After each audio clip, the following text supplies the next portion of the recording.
Welcome to Fanatic Sports All-Star or SNUB Episode 4. Today we're going to explore 3 more players who may or may not make the All-Star team. The criteria for the players we select are players that may or may not make the All-Star team by our estimation. These players do not include already made All-Stars, such as LeBron James, Steph Curry, James Harden, Damian Lillard, Russell Westbrook, Paul George, Durant, AD, Jokic, we assume, Kawhi Leonard, Embiid, Giannis, Jimmy Butler, and Kyrie Irving. Let's begin. Nikola Vucevic.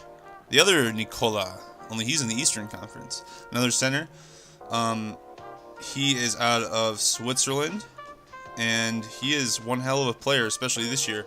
Vucevic is having an incredible season. He's had a solid NBA career, improving every single year he's been in the NBA since the age of 21, having a few minor injuries, and he's not the most popular player in the NBA by any stretch of the imagination. I actually had to look him up. I didn't really know who he was before looking him up. He will definitely get considered for most improved player, posting a career high in points by 4 extra points this season, field goal percentage by 3%, rebounds, 3-point percentage, and assists. So he's got 5 career highs this year. He's doing pretty amazing stuff.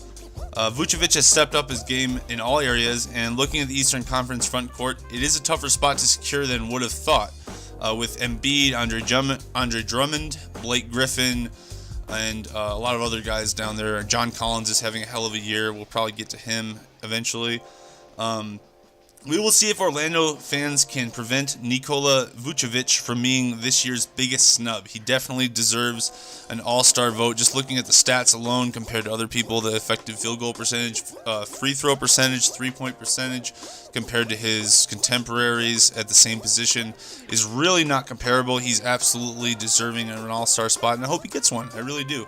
I hope that Vucevic gets in his first all-star game, and he absolutely deserves it. Let's get to the next one. Clint Capela of the Houston Rockets. Definitely a lot more popular, but he is always overshadowed playing alongside James Harden and Chris Paul.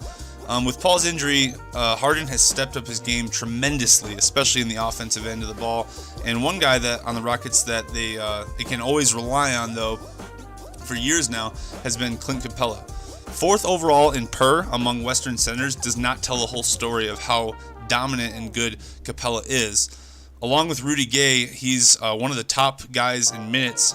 He has the most minutes, though. He is the top guy with 33.8 minutes a game, which is a huge, which can be a big load for a big guy, for a big guy like that. And he's obviously really efficient.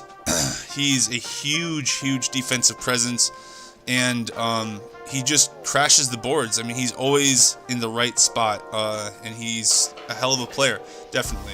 According to Hollinger Insider Stats, which is a great tool on ESPN that I use a lot for evaluating these players,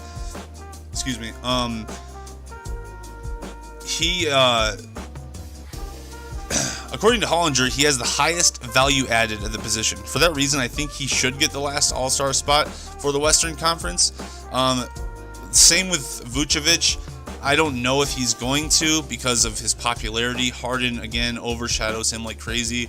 We'll see if Rockets fans can show up for Clint Capela. There are other guys that deserve it just about as much as him. We'll probably get to them too, like Rudy Gobert and other players. So it's going to be a competition. It might even be a popularity contest at the end of the day. So we will definitely see. I don't think he deserves to be snubbed, though. He might get snubbed. So this is kind of like all-star or maybe get snubbed right now, because I actually don't know. I think he deserves an all-star spot. It's going to be really tough. I would pick him over Rudy Gobert slightly, just because he's more athletic and he plays a little bit more minutes. But I'm going to throw one more at you.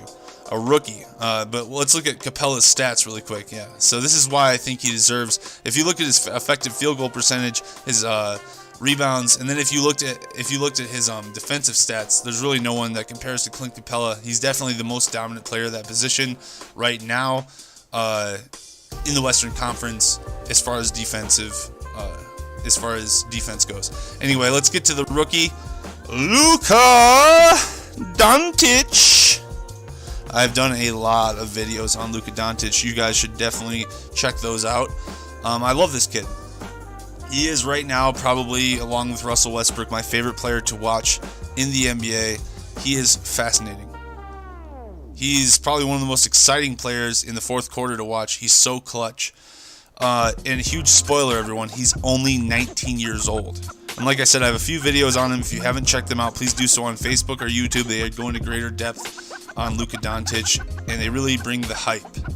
But a rookie being considered for the All-Star team, playing the same position as Kevin Durant in the same conference, and LeBron James, Paul George, Rudy Gay's in that conference. There's a lot of good players in that conference that play that position.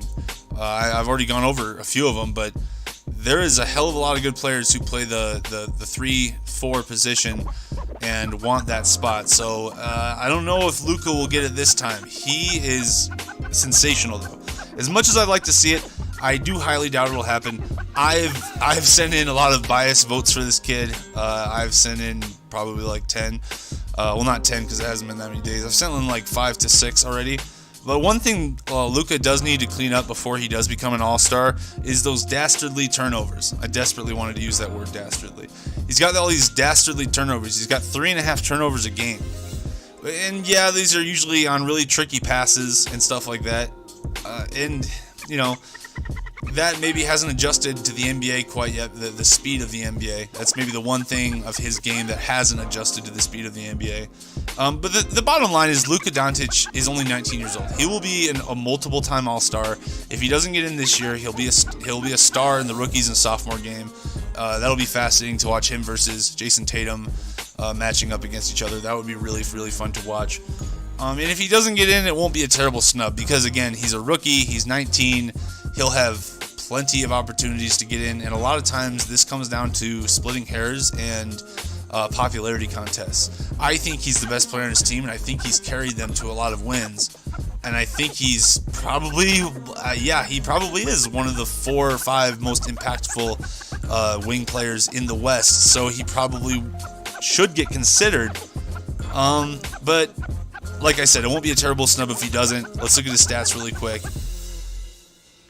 You know, there's a lot of players that compare in this stat range right now, but if you watch the tape in the fourth quarter, you'll know why he's going to get a lot of all-star votes. Anyway, that's all we have today. Thanks for watching. Please remember to like, follow, subscribe, and all the good stuff.